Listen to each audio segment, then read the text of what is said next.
Good morning everybody. Success point Deoband में आपका फिर से स्वागत है। आज की इस वीडियो में हम करने वाले हैं आधुनिक भारत का इतिहास। इसमें आज का हमारा टॉपिक होगा बंगाल के गवर्नर। वैसे तो बंगाल के गवर्नर, भारत के गवर्नर और भारत का वायसराय ये सब अलग अलग हैं, 8 बिंदु, लेकिन कुछ लोग इनको एक ही समझते हैं। आज हम इसमें अंतर क्लियर करते हुए आगे बढ़ते हैं कि ये किस तरीके से डिफरेंट हो जाएंगे। गवर्नर जनरल और वायसराय में क्या डिफरेंस है दोनों में, बंगाल का गवर्नर और भारत का गवर्नर और भारत का गवर्नर जनरल ये कैसे एक दूसरे से डिफरेंट थे। तो शुरू करते हैं बंगाल के गवर्नर। देखना, बंगाल का जो पहला गवर्नर बना था ये लॉर्ड क्लाइव है ना। लॉर्ड क्लाइव को पहला गवर्नर बनाया गया, लेकिन जो बंगाल का अंतिम गवर्नर था, बंगाल का अंतिम गवर्नर वारेन हेस्टिंग हुआ है और वारेन हेस्टिंग को ही भारत का पहला गवर्नर कहा गया। और भारत का पहला governor general Lord William Bentinck. तो बंगाल का प्रथम गवर्नर ये कौन हुआ? Robert Clive, Lord Robert Clive, Robert Clive. इनके नाम में लॉर्ड क्यों लगाते थे? लॉर्ड, देखना ब्रिटेन की जो संसद होगी, पार्लियामेंट, वहां पर हाउस ऑफ लॉर्ड्स और House of Commons. House of Commons का मतलब है आम सभा का सदन। जैसे हमारे यहाँ पर लोकसभा बनता है, लोकसभा और राज्यसभा, ऐसे ही ब्रिटेन की संसद में हाउस ऑफ कॉमन्स और House of Lords. House of Commons वहां का निम्न सदन, हाउस ऑफ लॉर्ड्स वहां का अपर सदन, यानी कि अपर हाउस हो जाएगा, उच्च सदन हो जाएगा। ऐसे ही वो जो उसके सदन के सदस्य बनते थे वो अपने नाम में लॉर्ड्स लगाते थे, LORDS, लॉर्ड्स। हम क्या लगाते हैं जो MP आगे बनते हैं? सांसद, या तो सांसद या पार्लियामेंटेरियन लिखते हैं। जैसे हमारे जिले के ये आ जाएंगे सांसद, तो अगर वो रिटायर्ड भी होते हैं तो क्या लिखेंगे फिर? भूतपूर्व सांसद। ओके, तो लॉर्ड नाम में क्यों लगाएंगे? क्योंकि संसद के वहां के सदस्य थे। रॉबर्ट क्लाइव बंगाल का प्रथम गवर्नर। सेकेंड है फिर भारत, ये बंगाल का अंतिम गवर्नर ये कौन बनेगा? वारेन हेस्टिंग, वारेन हेस्टिंग है ना। इसी तरह जो बंगाल में हुए हैं करीब वो 7 हुए हैं, उन 7 को एक साथ ही करेंगे हम। नेक्स्ट, पहले इनमें डिफरेंस देख लेते हैं। भारत का प्रथम गवर्नर, जो भारत का प्रथम गवर्नर बनेगा वारेन हेस्टिंग को ही भारत का प्रथम गवर्नर मान लिया गया, जबकि ये बंगाल का अंतिम गवर्नर भी था। बंगाल का अंतिम गवर्नर और भारत का प्रथम गवर्नर, ये कौन बना? Warren Hastings, Warren Hastings Bharat का प्रथम। अच्छा, नेक्स्ट इसमें बिंदु है भारत का प्रथम गवर्नर जनरल। जो गवर्नर जनरल बनेगा ये Lord William Bentinck, William Bentinck, Lord William Bentinck, ये भारत का प्रथम गवर्नर जनरल। नेक्स्ट पॉइंट इसमें भारत का प्रथम वायसराय। वायसराय और गवर्नर जनरल दोनों शब्द ये साथ साथ चलेंगे। ये लॉर्ड कैनिंग को बनाया गया। किसे बनाया गया था? लॉर्ड कैनिंग का जो शासनकाल था सन 1856 से 61 और 62 तक रहा है। लॉर्ड कैनिंग जिसके शासनकाल में यहाँ पर 1857 का विद्रोह भी हुआ था। तो ये भारत का प्रथम वायसराय। और एक जब 1857 का हम विद्रोह पढ़ेंगे उसमें एक महारानी विक्टोरिया का घोषणा पत्र पढ़कर सुना गया था। ये 1 नवंबर सन 1858 के इलाहाबाद के मिंटो पार्क में पढ़ा गया था। और ये किसने पढ़ा था? लॉर्ड कैनिंग ने। उसमें एक लाइन ये भी लिखी थी कि जो भारत का अब गवर्नर जनरल होगा ये भारत का वायसराय भी कहलाएगा। तो इससे मीनिंग क्या हुआ? जब उसे हम वायसराय के नाम से संबोधित करेंगे, इसका मतलब यह था कि ब्रिटेन की जो महारानी या वहां के जो सम्राट, क्राउन जो भी होंगे, उनके जो फरमान यहाँ पर आएंगे, यानी कि घोषणा पत्र यहाँ पर आएंगे, जब उसका अनुसरण करेंगे तब वो वायसराय कहलाएंगे। और जब भारत में नियम लागू थे जब उनका अनुसरण करेंगे अब वो गवर्नर जनरल कहलाएंगे। तो कहीं पर बुक में यह भी लिखा हुआ है कि भारत का अंतिम गवर्नर जनरल, उसका आंसर लॉर्ड कैनिंग नहीं, कैनिंग वायसराय भी था और यहाँ से पद चला है गवर्नर जनरल का भी, दोनों पद साथ साथ। इसे आप ऐसे समझिए जैसे एक जिले के जिलाधिकारी होते हैं, DM साहब होते हैं, तो DM है, DM के पास कई पद और भी होते हैं, जैसे वो न्यायाधीश भी होता है और चुनाव अधिकारी भी होता है, जिला निर्वाचन अधिकारी है ना, डिस्ट्रिक्ट इलेक्शन ऑफिसर, ये कौन हो जाएगा? वो भी DM साहब भी होते हैं। लेकिन उसकी जरूरत हमें तब पड़ती है जब उसमें कहीं का इलेक्शन होता है, MP MLA का इलेक्शन है ना, या ग्राम पंचायत के इलेक्शन। अब वो ये क्या हो जाएगा? इलेक्शन ऑफिसर हो जाएगा, निर्वाचन अधिकारी। अगर आज की डेट में देखें कोई इलेक्शन नहीं है तो कोई निर्वाचन अधिकारी नहीं है, यानी कि व्यक्ति 1 और पद 2 हो जाएंगे उसके। ऐसे ही यहाँ पर भारत का वायसराय कैनिंग और जब ये यहाँ के नियमों का अनुसरण करता था यानी कि उनको लागू करता था, अब वही वो कहलाएगा गवर्नर जनरल। और वैसे महारानी विक्टोरिया के या जो भी वहाँ के सम्राट या क्राउन रहेंगे उनके आदेशों का पालन करेगा तब वायसराय कहलाएगा। तो ये कौन था भारत का प्रथम viceroy? Lord Canning, Lord Canning. Okay, next इसमें पॉइंट है स्वतंत्र भारत का प्रथम वायसराय, स्वतंत्र भारत सन 1947 में अगर हुए तो ये कौन आ जाएंगे? Lord Mountbatten, Lord Mountbatten, Mountbatten, Lord Mountbatten, ये स्वतंत्र भारत के प्रथम थे। अच्छा, नेक्स्ट इसमें पॉइंट है स्वतंत्र भारत का प्रथम भारतीय वायसराय और गवर्नर जनरल, स्वतंत्र भारत का प्रथम भारतीय, ध्यान दीजिएगा इस पर, प्रथम भारतीय, भारतीय का मतलब जो इंडियन थे, अब तक इंडियन नहीं बने थे गवर्नर जनरल या वायसराय, तो ये कौन बने? सी राजगोपालाचारी, सी राजगोपालाचारी, राजगोपालाचारी, सी राजगोपालाचारी, चक्रवर्ती राजगोपालाचारी। नेक्स्ट पॉइंट है भारत का अंतिम गवर्नर जनरल या वायसराय, स्वतंत्र भारत का हो या भारत का, इसमें भी आंसर क्या रहेगा? सी राजगोपालाचारी, सी राजगोपालाचारी। ये क्या आ जाएंगे? स्वतंत्र भारत के अंतिम, ये अंतिम बने हैं, भारतीय भी अंतिम बने हैं, ये भारतीय प्रथम भी बने हैं और ये स्वतंत्रता के बाद भी बने हैं या स्वतंत्रता के समय में। तो ये 8 जो पॉइंट्स है इसके बिंदु, ये सभी अलग अलग हैं। हम ज्यादातर क्या समझते हैं कि बंगाल का तो लॉर्ड कलाई बना है और जो ये भारत का जो प्रथम गवर्नर बना है वो वारेन हेस्टिंग, नहीं, ये भी सब अलग अलग है। तो इसमें डिफरेंस आप देखिएगा वायसराय और गवर्नर जनरल में। ठीक है, आकाश जी आया समझ? ओके, आगे बढ़े फिर। ठीक है, अब ये देखते हैं बंगाल के जो गवर्नर हैं वो कौन कौन थे। तो उसमें 7 गवर्नर हुए हैं, 7वें कोई भारत का गवर्नर माना गया था जो वारेन हेस्टिंग था बंगाल। यहाँ पर देखिएगा ये भाग किसका आ जाएगा? बंगाल। तो ये क्या थी? ये प्रेसिडेंसी थी, ये बंगाल प्रेसिडेंसी। उस टाइम पर बांग्लादेश भी इसी में था, मद्रास प्रेसिडेंसी, और ये आ जाएगी बम्बई प्रेसिडेंसी। ये तो बम्बई प्रेसिडेंसी, मद्रास, और ये क्या होगी? बंगाल। तो बंगाल के जो गवर्नर होंगे, चूंकि प्रेसिडेंसी सबसे बड़ी बंगाल में लगती थी, उसी के नियम इन पर भी लागू होते थे, बंबई पर और मद्रास पर। चलिए खैर,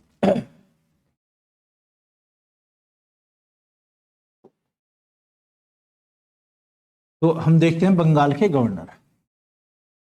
कितने गवर्नर हुए इसमें बंगाल के? 7। ये बंगाल प्रेसिडेंसी थी, इसके गवर्नर के पहले नाम लिखे। पहले कौन हुए? Clive, Clive. दूसरे हुए हालवेल, हालवेल, अभी इनका हम शासनकाल भी लिखेंगे। तीसरे आ जाएंगे इसमें वेनस्टार्ट, वेनस्टार्ट। 4th नंबर पर फिर क्लाइव आएंगे, क्लाइव। नंबर 5 आ जाएंगे वेरीलस्ट,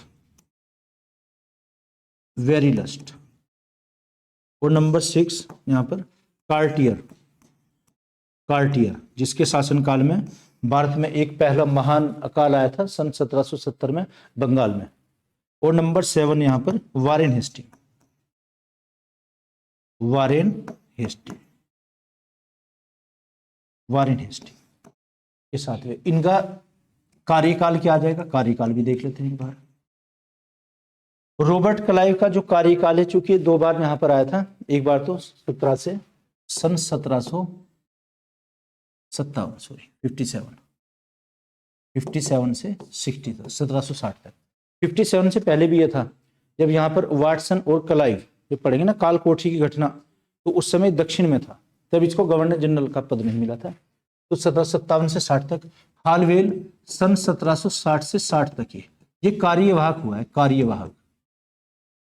कार्यवाहक का मतलब क्या हुआ? जो एक्टिंग टेम्परेरी जो बनाया जाएगा।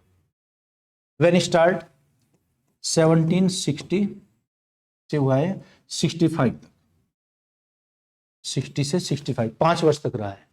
इसमें यहाँ पर बक्सर का युद्ध हुआ था इसके शासनकाल में, अभी इनकी फिर चर्चा करेंगे। क्लाइव फिर दूसरी बार यहाँ पर 1765 से और ये 67 तक, 67 तक।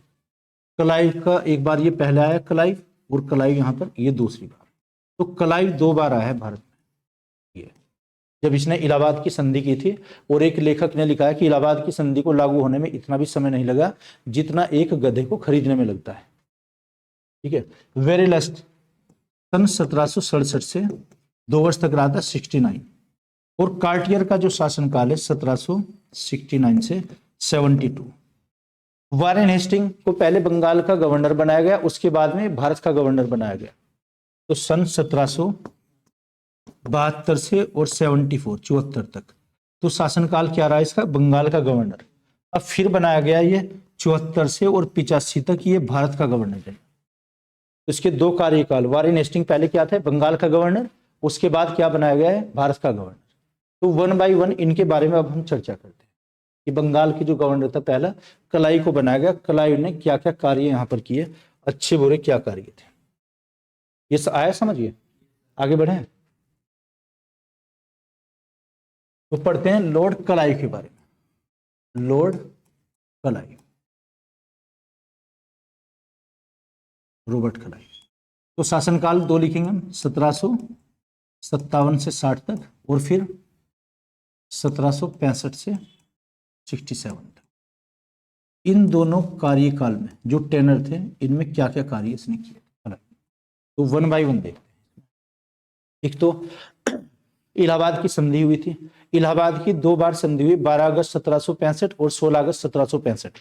पहली संधि पर 3 के हस्ताक्षर थे, एक तो अवध, इसमें सॉरी बंगाल के नवाब नजीमुद्दौला और एक कलाई के हस्ताक्षर, और भारत के जो मुगल बादशाह थे शाह आलम सेकंड, तीनों के हस्ताक्षर पहली संधि पर। इसमें 4 शर्तें थी, इससे पहले वाली वीडियो में आप देख सकते हैं, उसमें ये एक्सप्लेन करके बताई गई इन दोनों संधियां। फिर भी संक्षिप्त रूप में अगर देखें तो पहली कब हुई थी, 12 अगस्त को, दूसरी कब हुई, 16 अगस्त को। 16 अगस्त में 5 शर्तें थी और वो अवध के नवाब के साथ हुई थी, सुजाउद्दौला के साथ में। उसमें अवध का कुछ क्षेत्र लेकर ये उसको दिया गया था मुगल जो बादशाह थे शाह आलम सेकंड को, जैसे इलाहाबाद और कड़ा। तो हम क्या करेंगे, पहले तो इसमें एक तो इलाहाबाद की संधि हुई, इलाहाबाद की संधि, इलाहाबाद की संधि इसने की थी। ये संधि ट्रीटी कितनी बार हुई, एक तो 12 अगस्त और एक 16 अगस्त सन 1765। पहली संधि के बारे में इतिहासकार थे एक मिर्जा गुलाम हुसैन, उन्होंने अपनी एक पुस्तक लिखी, सियार उल मुत्खरीन। क्या नाम था पुस्तक का, सियार उल मुत्खरीन। उसमें लिखा है कि इस संधि को लागू होने में इतना भी समय नहीं लगा जितना एक गधे को खरीदने या बेचने में लगता है। क्यों नहीं, क्योंकि उड़ीसा, ये बंगाल बिहार उड़ीसा की जो दीवानी थी, राजस्व अधिकार वे कलाई के पास चले गए थे, अंग्रेजों के पास चले गए थे। बंगाल बिहार और उड़ीसा की दीवानी या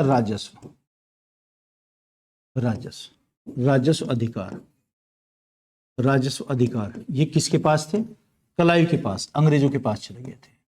इस संधि में ये अंग्रेजों को दिए गए थे। तो एक तो इसमें बंगाल बिहार उड़ीसा के राजस्व अधिकार प्राप्त हुए या दीवानी प्राप्त हुई, और एक इलाहाबाद की संधि उसी का एक पार्ट था। सेकंड, एक इसमें श्वेत विद्रोह हुआ था, श्वेत विद्रोह। वैसे तो जो बक्सर का युद्ध हुआ है, बक्सर का युद्ध जो इससे पहले आए थे, कौन थे, ये पार्टी वेरीलस्ट, उसके शासनकाल में हुआ। लेकिन जो संधि हुई थी वो क्लाइव के शासनकाल में। और इस संधि के बाद जो युद्ध था यहाँ पर, हेक्टर मुन्नो ने उसका नेतृत्व किया था। किस किस के बीच में हुआ है बक्सर का युद्ध, मीर कासिम, बंगाल के अपदस्थ नवाब मीर कासिम, और एक अंग्रेजों के बीच में। अंग्रेजी सेना का नेतृत्व हेक्टर मुन्नो ने किया था। उसकी सेना में कुछ यहाँ ब्रिटेन से सैनिक मंगाए गए थे, जिनको हम श्वेत सैनिक कहते थे। उन्होंने दोहरे ये वेतन को लेकर एक विद्रोह किया, जिसमें 2 वेतन दिए जाते थे, लेकिन क्लाइव ने एक ही वेतन उनको दिया था। अगर इसका सन देखें, ये सन 1766 में किया था इन्होंने दोहरे वेतन को लेकर। इसमें क्या थे, अंग्रेज सैनिक थे, कुछ अंग्रेज सैनिकों के द्वारा अंग्रेज सैनिकों के द्वारा विद्रोह किया गया दोहरे वेतन को लेकर।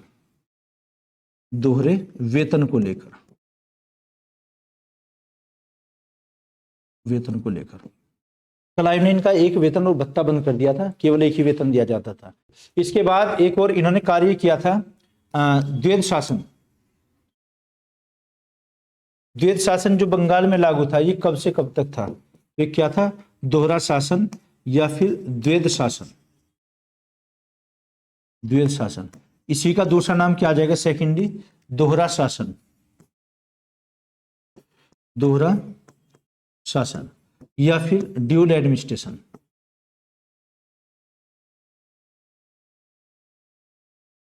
ड्यूल एडमिनिस्ट्रेशन, इसमें क्या था, जो कार्य थे कार्य को दो भागों में बांटा गया था। एक कार्य क्या किए गए थे, जो आमदनी के यानी कि आय वाले कार्य थे। एक तो आय के कार्य, आय के कार्य तो क्लाइव ने अपने पास रखे थे। जो खर्चीले कार्य थे, खर्च वाले, खर्च के कार्य ये नवाब को दिए गए थे। तो आय के कार्य किसके पास रहे, क्लाइव के पास, क्लाइव। और जो खर्चीले कार्य ये बंगाल के नवाब को दिए गए थे, ये नवाब को दिए गए। जैसे राजस्व वसूलना या दीवानी वसूलना ये किसके पास थे, क्लाइव के पास। और सेना की भर्ती करना या सैनिकों को खर्च देना, उनका वेतन देना, ये सब नवाब के पास थे। तो ये कार्य द्वैध शासन कब से कब तक रहा है, सन 1765 से 72 तक, 72 वर्ष। ये 7 वर्ष का कार्यकाल था। लागू ये किसने किया था, क्लाइव ने। उसका समाप्त किसने किया था, ये वारेन हेस्टिंग ने सन 1772 में किया था। तो इस काल को, 7 वर्ष के काल को, कुछ इतिहासकारों का एक कमेंट है, इसको डाकुओं का काल या फिर बेशर्मी का काल कहा गया है। एक इतिहासकार हुए पर्सिवल, पर्सिवल स्पियर्स, स्पियर्स या स्पियर्स है ना। तो इन्होंने क्या कहा है, बेशर्मी का काल। इस 7 वर्ष के काल को, जो सन 1765 से 72 तक था, क्या, इसको बेशर्मी का काल, बेशर्मी का काल। इतिहासकार एक पनिक्कर हुए हैं, पनिक्कर ने इसी काल को डाकुओं का काल कहा है कि जो 7 वर्ष का काल था, इसमें बहुत ही लूटपाट की गई, यानी कि अवैध तरीके से धन लूट लिया गया क्लाइव के द्वारा। ये कौन थे, नाम आ जाएगा पनिक्कर, पनिक्कर, पनिक्कर के द्वारा क्या कहा गया, डाकुओं का काल, डाकुओं, डाकुओं का काल, डाकुओं का काल कहा गया। और इसी में अगर ये देखा जाए, सन 1765 में एक संधि हुई थी, जो इलाहाबाद की संधि, ये 2 बार 12 अगस्त और 16 अगस्त को हुई थी। इसमें जो कार्य थे वो 2 भागों में बांट दिए गए थे। कार्य को किसमें, 2 भागों में बांटा गया। क्या, एक तो हस्तांतरित, गैर हस्तांतरित, यानी कि ट्रांसफर, नॉन ट्रांसफरेबल। तो जो कुछ कार्य इंपोर्टेंट थे वो क्लाइव के पास थे। और यहाँ का जो प्रशासनिक कार्य दिया गया था, ये 3 व्यक्तियों को सौंपा गया। जैसे बंगाल, बिहार और उड़ीसा की जो दीवानी थी, बंगाल की दीवानी, बंगाल की किसको दी गई, ये दी गई थी रजा खां को, रजा खां। रजा खां यहाँ के क्या बनाए गए, दीवान। ये यहाँ के दीवान थे, यानी कि लगान वसूलते थे, दीवान यहाँ की राजस्व। और बिहार के, बंगाल, बिहार और उड़ीसा, और क्या आ जाएगा, उड़ीसा। बिहार में किसको बनाया गया, राजा सिताब राय, राजा सिताब राय को। और उड़ीसा में बनाया गया दीवान दुर्लभ राय, दीवान दुर्लभ राय, ये इसे बनाया गया। तो क्लाइव के कार्य कितने हो जाएंगे, एक तो द्वैध शासन, दोहरा शासन, एक क्या आ जाएगा इसमें, श्वेत विद्रोह, और एक होगा बंगाल, बिहार, उड़ीसा की दीवानी, इसके पास आएगी इलाहाबाद की संधि। तो इलाहाबाद की संधि के बारे में जो कहा भी है कि इतिहासकार ने, इस संधि को लागू होने में इतना भी समय नहीं लगा जितना एक गधे को खरीदने में लगता है। ओके, आगे बढ़ते हैं। फिर क्लाइव के बाद कौन आ जाएगा, क्लाइव, हालवेल। लेकिन जो हालवेल था ये अस्थायी रूप से था। हालवेल, हालवेल का शासनकाल सन 1760 से 60 से 60 तक ही रहा है। 3 या 4 महीने तक का शासनकाल था। लेकिन 1756 में एक घटना घटित हुई थी, कालकोठी घटना। इस ड्यूरेशन में बंगाल का गवर्नर नहीं था। बंगाल का गवर्नर तो ये बाद में बनाया गया था, कार्यवाहक या टेम्परेरी या एक्टिंग कह सकते हैं। कालकोठी की घटना, कालकोठी, कालकोठी घटना। ये कालकोठी की घटना क्या थी, ब्लैक होल ट्रेजेडी, इसे हम क्या कहेंगे, black hole, black hole tragedy, black hole tragedy. Date क्या थी, 20 जून, 20 और 21 जून, 20 और 21 जून सन 1756। इसमें क्या किया गया कि एक कमरा था, कमरे की लंबाई चौड़ाई कितनी थी, 18, और चौड़ाई कितनी थी, 14 फीट, 18 फीट 14 फीट। इसमें 146 लोगों को बंद किया गया, 123 मारे गए थे और 23 इसमें जीवित बचे थे। ये मारे गए थे, ये कितने थे कुल, और ये मरे कितने थे इसमें 123, और जीवित कितने थे 23। इन 23 जीवित बचने वालों में एक हालवेल भी था। घटना कुछ ऐसी थी कि 18 फीट और 14 फीट चौड़ाई के कमरे में 146 लोगों को बंद किया गया, जिसमें अंग्रेज, महिला, पुरुष और बच्चे शामिल थे। अगले दिन जब गेट खोला गया रूम का, उसमें से 23 ही लोग जीवित बचे थे। उनमें बचने वालों में एक हालवेल भी था, इन 23 जीवित बचने वालों, है ना। हालांकि हालवेल इस काम में नहीं था इस समय में। तो इसने इस घटना का वर्णन किया, काल कोठरी की घटना का वर्णन किया था इसमें। और ये अस्थायी रूप से बनकर आया था, यहाँ पर ये अस्थायी टेम्परेरी बना था। तो काल कोठरी की जो घटना का वर्णन किया है किसने, हालवेल ने, हालवेल। लेकिन घटना का वर्णन किसने नहीं किया, जो दरबारी लेखक थे, उसका नाम था मिर्जा गुलाम हुसैन। किताब लिखी सियार उल मुत्करीन, वो वहां के दरबारी लेखक थे। डे टू डे का वो इतिहास लिखते थे, उसमें घटना के वर्णन में वो नहीं है, उसके वृत्तांत में। तो क्या आ जाएगा नाम, मिर्जा गुलाम हुसैन, मिर्जा गुलाम हुसैन।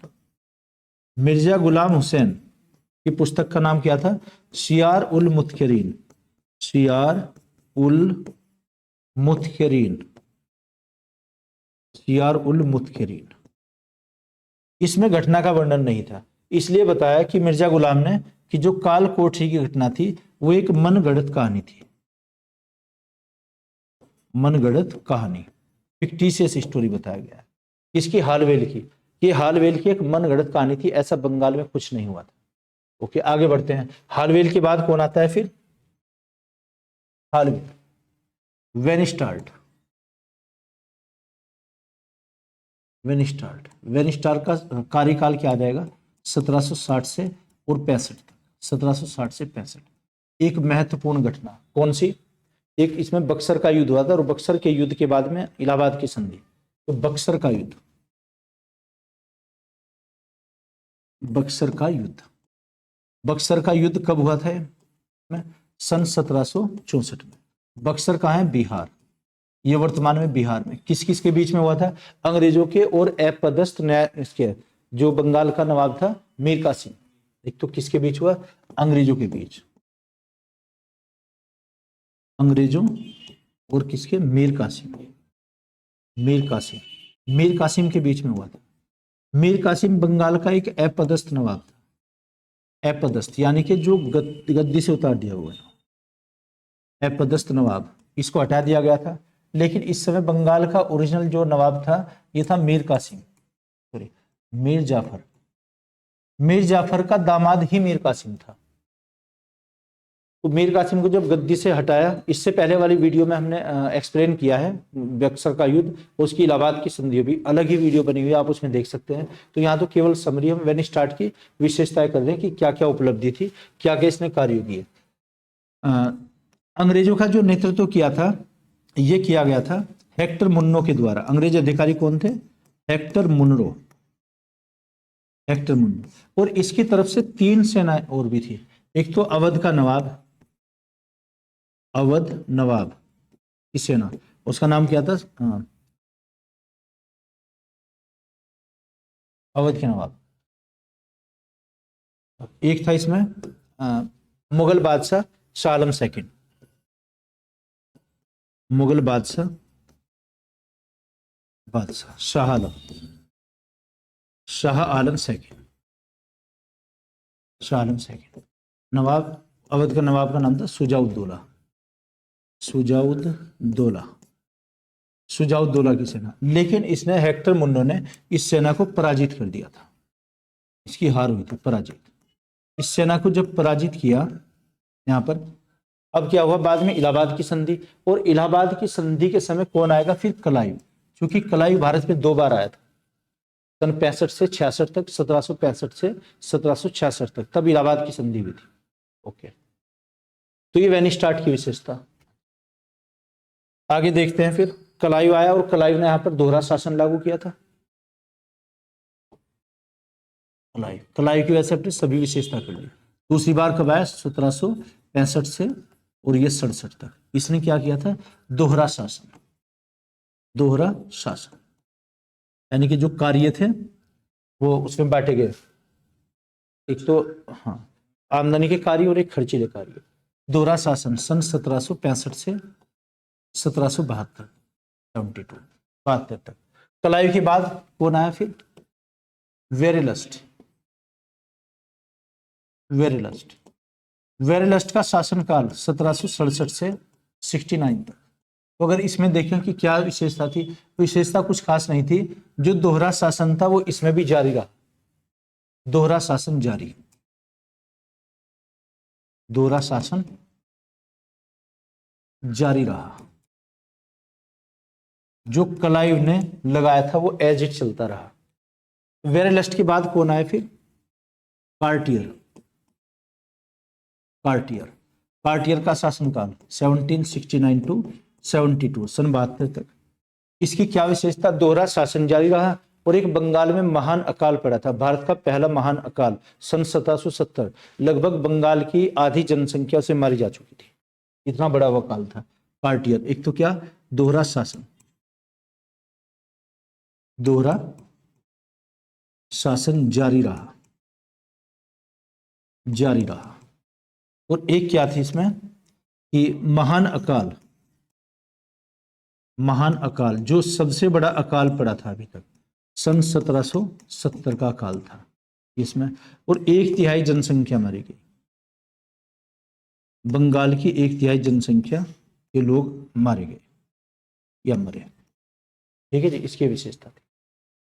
तो कार्टियर के बाद कौन आएगा फिर? 72 से 74 और 74 से 85 यानी कि वारेन हेस्टिंग। वारेन हेस्टिंग को अलग से लिखते हैं, Warren Hastings. Warren Hastings. Warren Hastings की क्या विशेषता?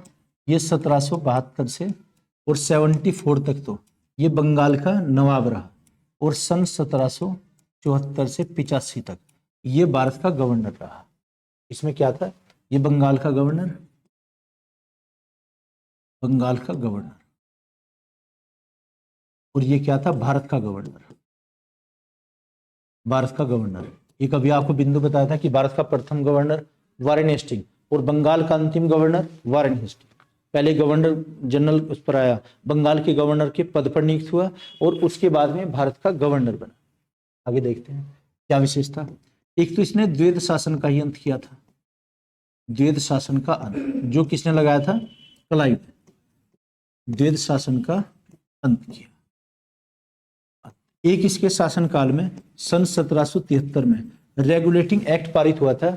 ये ईस्ट इंडिया कंपनी पर लगाया जाने वाला पहला अंकुश था वहां की सरकार के द्वारा।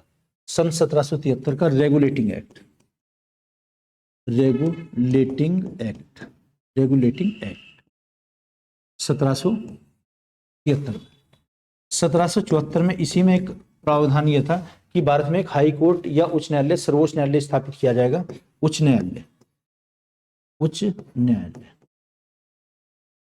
ये क्या लिखा गया है?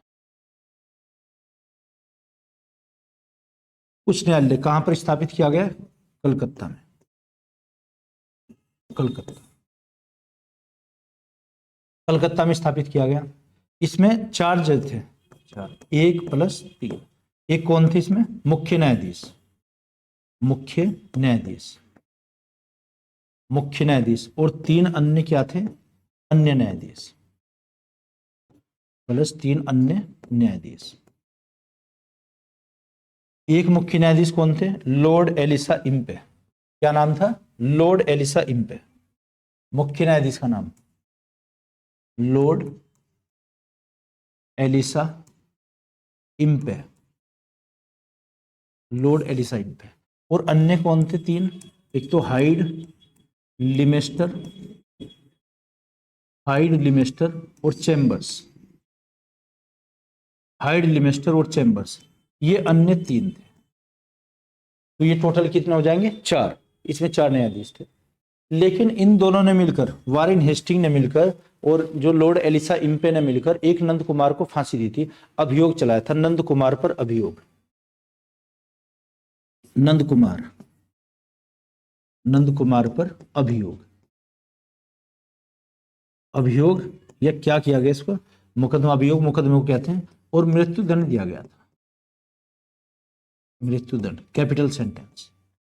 इसको एक झूठे केस में फंसाया गया था कि बंगाल का जो अल्फा एक्स नवाब घोषित किया गया था उससे वारेन हेस्टिंग ने 3.5 लाख रुपए घूस लिए थे।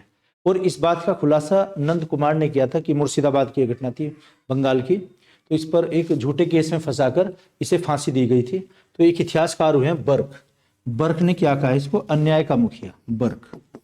बर्क एक अंग्रेजी इतिहासकार हुए हैं, तो क्या कहा गया वारेन हेस्टिंग को अन्याय का मुखिया। वारेन हेस्टिंग को क्या कहा है,